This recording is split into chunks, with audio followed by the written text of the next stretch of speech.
Hey guys, and welcome to my analysis video of my recent 7,000 damage game in the T57 Heavy on Pearl River, where I managed to end the game with... I managed to go into combat and 3 minutes later I had 7,000 damage and a top gun. So we'll see how I accomplished that here. Let's get this started.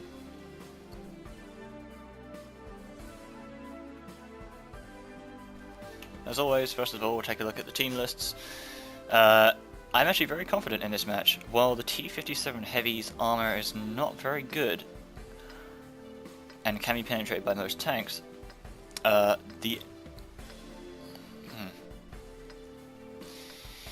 there's only 3 tier 10 tanks on both teams, with at least half of both teams being tier 8s. So that's really good because the T57 can really prey on tier 8 tanks to almost unfair levels. I don't think there's a single... there are very few tier 8 tanks that can't be one-clipped by the 57 Heavy, so I'm pretty confident here. They're a mix of heavy tanks. They got 1 auto-loading tier 10 artillery, and medium tanks, a few tier 8 tank destroyers, which I'm not too worried about. While we are basically the same, a mix of heavies and mediums, with 1 T92. So what I'm doing here is I'm moving up to the north side of Pearl River, which is where the main engagement usually takes place. And halfway across here I decided to switch to a heat clip. Of course I'm that 268 sensei, I'm not the best player he's ever gonna meet, blah blah blah.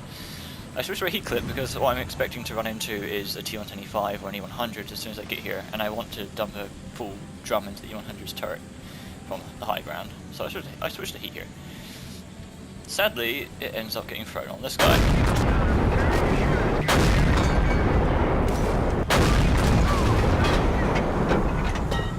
Well, that was 900 damage, I guess, but not sure it was worth those heat rounds. That's the problem with autoloaders. That's why I try to avoid firing heat and APCR in auto-loading guns, because they're expensive. You can't just fire one shot of gold, you have to fire off. Look at this beauty right here. Full drum, all 4 shells AP into that leopard PTA. This is something I want to take a little bit of a look at, and basically highlight why you do not want XVM showing you as purple, because this kind of thing here happens a lot.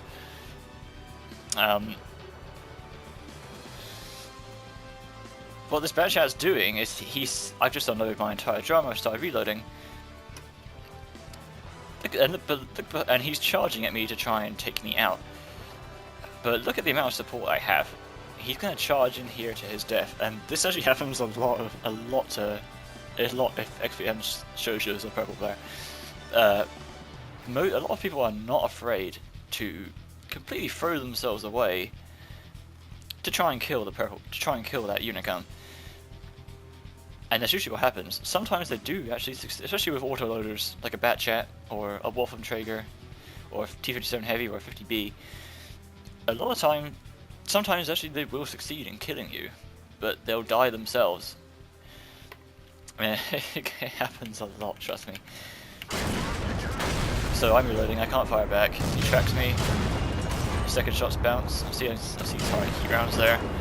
He misses this one-shot kill, 268. Pushes it off, but now I'm loaded, and he's done for it. Goodbye.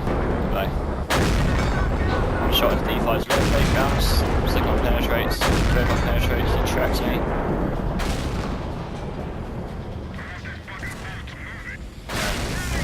I managed to get away, so he tracks me to 0 with his follow-up shot. Loading up another AP clip. I see the E100's one-shot kill, the Leopard's one-shot kill, and there's a finger-skating T44 over here, so I go after him. My gun was in the air when I fired that shot, so I have no idea how that hit. But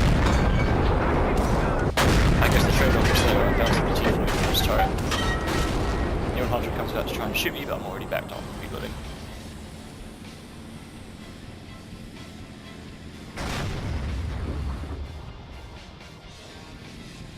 I'm just gonna try it. He's turned, he's fired, I'm going in.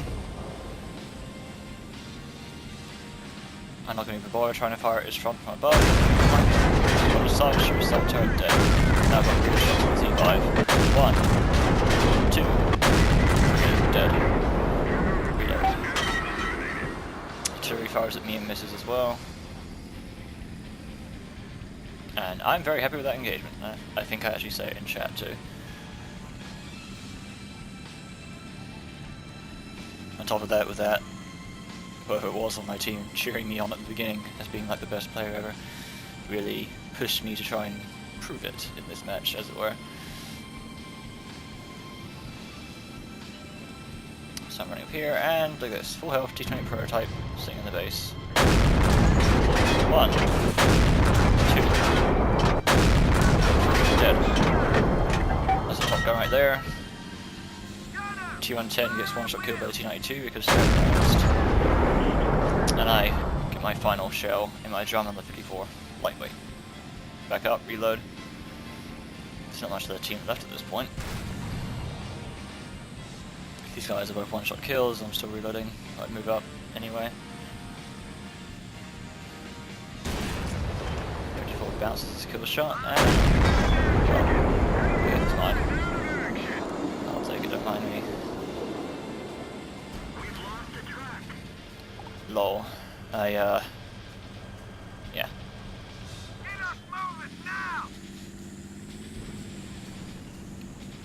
Well, this game is over at this point, we've won. The 54 lightweight ran away to try and kill our artillery. So really nothing else happens here. I go for the base because there's no point in chasing him with my slow 57 heavy.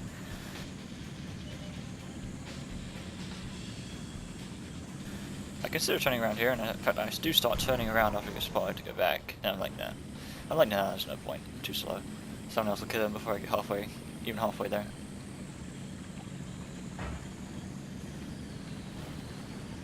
So let's go get some purple points. Come on, T71, we need to get us some purple points.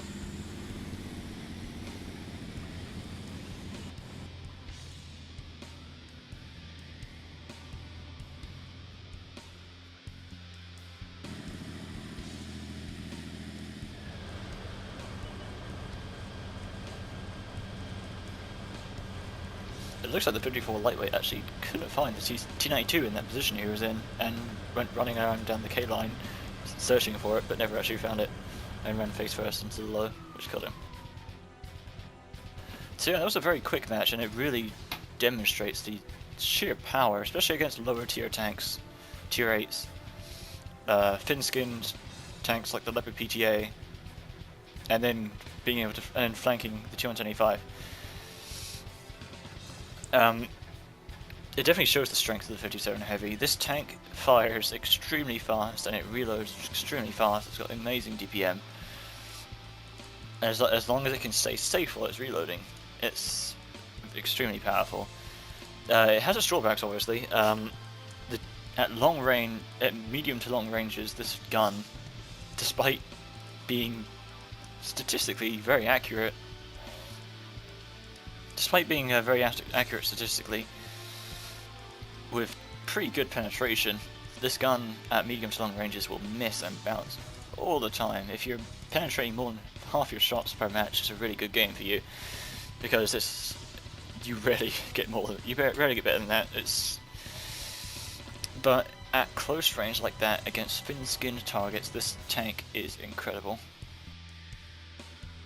How I was just able to drum out the 1390, reload, drum out the Leopard PTA, reload, drum out the Batchat, reload, drum out the E5, reload.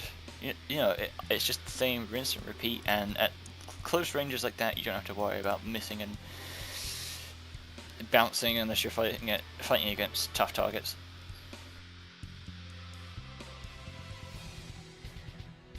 So yeah, this was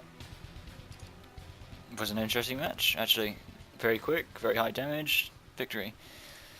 I hope it was insightful. Hopefully that gives you some ideas on how to position and play the 57 heavy.